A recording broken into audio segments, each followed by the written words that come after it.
Accommodating people traveling by bike or on foot was a key component of updates in the Texas Department of Transportation's Roadway Design Manual.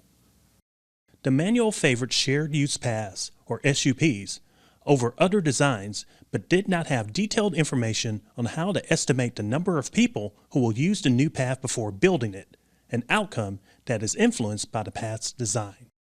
Using current sources of information, TxDOT, along with the Texas A&M Transportation Institute, developed a sketch planning tool to improve estimation accuracy. It is very hard to estimate how many people will actually use a new trail once it's built if nobody is biking and walking in the area today because there's no place for them to be. Shared use paths have become more popular in the world, especially also in our region, because they provide a safer access to active transportation for biking, walking, rolling. Unfortunately, though, we don't have the data to support the investments. We still lack a lot of active transportation data and tools to understand the demand. So this project really fills in that gap by providing resources and tools to estimate the demand for bicycling and walking on shared use paths. This project is intended to analyze various available data sets to identify ones that are closely associated with bicycle and pedestrian usage, and to help us estimate the latent demand or anticipated future use. We conducted many stakeholder interviews which provided fantastic insights for us to better shape the next steps. Then we used data.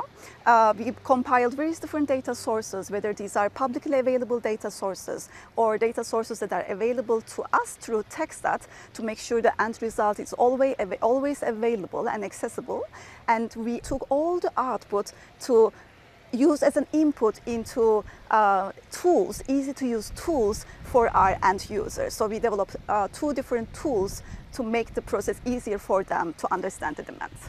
One tool is a spreadsheet that you input demographic or land use data into the tool, and it estimates a range of potential activity that can be expected, or the latent demand that can be expected on that trail.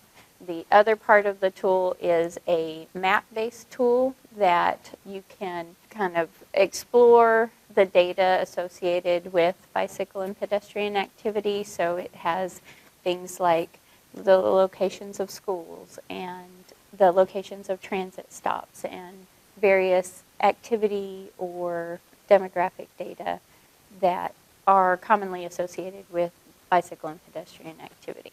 A planner or a transportation professional, for instance, can go into the tool, try to understand all these different data sources and how they interact with the behavior to understand where they could put the shared use path or how the shared use path usage will be influenced by different characteristics.